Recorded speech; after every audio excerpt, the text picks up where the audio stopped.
everyone. Today we're going to tackle about the Module 8, which is the digital and cyber literacy. So first, let's identify what is digital literacy.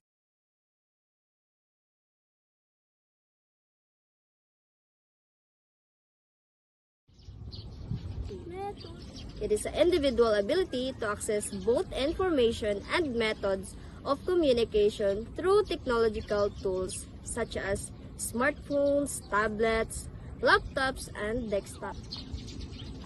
While digital literacy is initially focused on digital skills and standalone computers, its focus has shifted to network devices, including the internet and the use of social methods. So next, let's identify what is cybersecurity. So it is the art of protecting a network's devices and data from unauthorized access or criminal use, and the practice of ensuring confidentiality, integrity, and availability of information.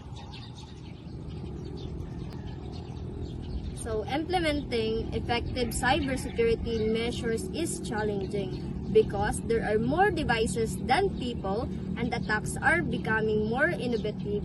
Here are some tips on how to protect yourself against cyber threats. So first is to monitor the behavior on social networks. So before posting or uploading something online, try to realize, does this need to be a public and it is worth the risk? Remember, not only what we share online is available to friends and family, but also to cyber criminals.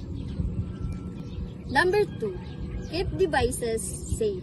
Protect your technological tools by installing antivirus software, a configuration of settings on the devices, and by completing software updates. Number 3, understand how best to use passwords. Passwords need to be complex and hard to guess, but can still be remembered. One strategy is paraphrase, or a password that comes from the first letter of each word in phrase. There is also a password manage app to help keep track of all the passwords called KeePass, which is free charge. Importantly, do not use the same password for all accounts. Number 4, handle unsafe content. Know exactly how to respond or react to unsafe situations online, such as suspicious emails, pop-ups claiming that your computer is infected, and BitTorrent sites. 5 is to consider safety for the future. Take individual responsibility of using devices with an utmost care and critical thinking when on. So next is the cyber citizenship. It refers to the responsible and ethical use of technology and the internet. It encompasses a range of skills and behaviors that individuals should possess to navigate the digital world safely, respectfully, and responsibility. Just a good citizenship involves being a responsible member of society. So digital citizenship involves being a responsible member of the online community. So these are the ways on how to be a good citizen. So first, be careful and critical for whatever you post online that could be visible to the public, even if on a private page through tagging by a friend. So second, if you have a problem with someone, go to that person or an adult to help work it out instead, positioning your expression online. Third, use the internet to help you with your schoolworks, but give credit to the sources you use and critically analyze everything you search online.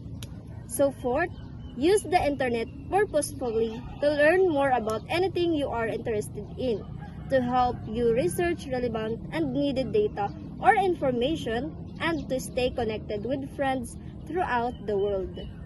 So fifth, make sure you verify information before you share it or use it in a project, and check on accuracy and truth in the information you search on the web. Number 6, give out certain information only. And number 7, don't answer questions that you uncomfortable. Number 8, always make sure you have told a reliable adult if you decide to meet everyone you know through the internet. And last is always be aware of copyright laws and give credit to whom an article or a part of it due to use. The importance of cyber citizenship is it keeps the internet free from hurtful statements. It creates a culture of more reliable information. It gives provisions for people to be given credit for what they have created. More criminals or bullies can be caught when kids are honest and talk to adults. And lastly is it keeps information private. So cyber citizenship is crucial for creating a safe, responsible, and ethical online environment. It protects individuals, fosters positive online interactions, and promotes digital well-being for all. Per netiquette, so follow these simple rules to ensure that you make wise choices when sending messages online. So first, make sure you have the correct address with project spelling, correct link, and you are sending the information on the web or forwarding junk mail or chain letters to family or friends. So example, you receive an email with a link to supposedly important document related to your bank account without verifying the link's legitimacy. Checking the URL carefully and ensuring it's from a trusted source, and you click it from redirected to a phishing site designed to steal your banking information. Checking the link before clicking in vital protect your personal and financial data. So second, check information before sending or posting any message and avoid false statements and information on the web or forwarding junk mails or chain letters to family or friends. Before sharing online, a friend forwards a chain email promising wealth. Instead of forwarding, you Google to chain email scans and find it's a hoax. So number 3, reread what you wrote to make sure it is what you want to say and the other person would interpret it if the same way. So your report is late. So the revised copy, could you please submit your report by the deadline? So the revised version is less accusatory and more collaborative. So it is about the tone of what you have given to your person. Number 4, keep your comments clean and don't confront others online or say anything that could be hurtful to them. So example, you see a post about a controversial topic and feel strongly about it. You want to write a scathing reply criticizing the author. So the solution of this is think before you post. Is your comment adding to the discussion in a respectful way? Would you say this to be personal face? If not, it's the best to keep your thoughts to yourself or find a more appropriate. Number 6, watch out for spam and other fraud emails and never reply them. So example, a friend tells you a secret about a personal issue they're facing. So you excitedly want to share it with your other friends. So the solution of this scenario, respect your friend's privacy. Don't share their personal information without their permission. If you're unsure, ask them before sharing. And last is adults should monitor kids' messages, especially when they are sending emails to others without permission. So next is the 10 commandments of teacher cyber citizenship. So first, thou shalt not post any personal matter, confidential information, and absence pictures and messages online that can be accessed by students and parents. Second, thou shalt not respond or thread to any personal message created by students online other than those school-related. So third, thou shalt not send or let students access your cell phone. Fourth, thou shalt not give your email's passwords to your students. Fifth, thou shalt not use concepts and information from text and reference without the author's citations. Number 6, thou shalt not post to any social media account for whatever purpose. The pictures of students without their or their parents' consent. Number 7, thou shalt not express sentiments, disappointments, and disagreements against superiors, colleagues, students, and their parents using their social media accounts. 8, thou shalt not use data from internet sources in any documents like lesson plans, researches, and requirements without the consent of the author. 9, thou shalt not give any personal data or others information to anyone unless for specific purposes and given the consent. Lastly, thou shalt not post any student data publicly online including academic rankings, school records, and class outputs and records of grades. So now, we will talk about what is internet safety. So internet safety, online safety, or cyber safety means trying to be safe in the internet. It is maximizing the user's personal safety and security risk to private information and property associated with the using internet, including self-protection from computer crime. So now, what is information security? So it is a sensitive information such as personal information, identity, and passwords are often associated with personal property and privacy and many present security concerns.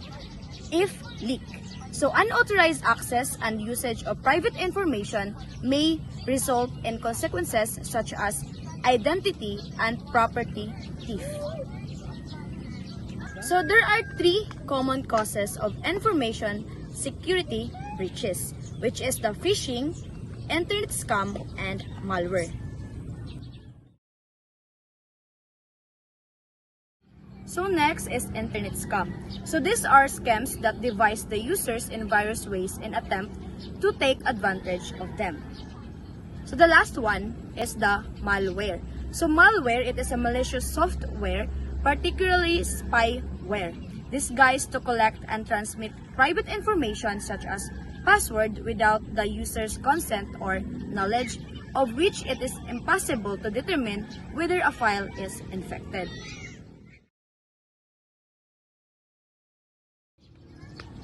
So there are common threats to personal safety. First is the cyber stalking. So when we say cyber stalking, it is the use of the internet or other electronic means to stalk or harass an individual, group, or organization through false accusations, defamation, slander, and libel, intentional monitoring for sex, or gathering information that may be used to threaten, embarrass, or harass. So next is cyberbullying. So it is the use of electronic means such as instant messaging, social media, email, and other forms of online communication with the intent to abuse, intimidate, or overpower an individual or group. And next, the online predation. So it is the act of engaging an underage minor into an inappropriate sexual relationship through the internet. Online predators may attempt to initiate and seduce minors into relationship through the use of chat rooms or internet forums. The behavior characteristics are categorized into 3 groups: the manipulative and opportunist, but both rapists and child molesters. Obscene or offensive content. So various websites on the internet contain material that may deem offensive, distasteful, or explicit, which may often not to be the user's liking, such as website may include the internet shock sites, hate speech, or otherwise and inflammatory content, such as content may manifest in many ways such as pop-up ads and unsuspecting links. So the last one is the sextortion. It is the use of webcams for flirting and cyber sex. Often this involves a cyber criminal posing as someone else, such as an attractive person initiating communication of a sexual nature with the victim. Cyberbullying, cyber harassment, or online bullying is a form of bullying or harassment Using electronic devices means usually among minors in a school setting and has become increasingly common, especially among teenagers. It is an aggressive, intentional act or behavior that is carried out by group or an individual using electronic form of contact repeatedly against a victim who cannot easily defend him or herself.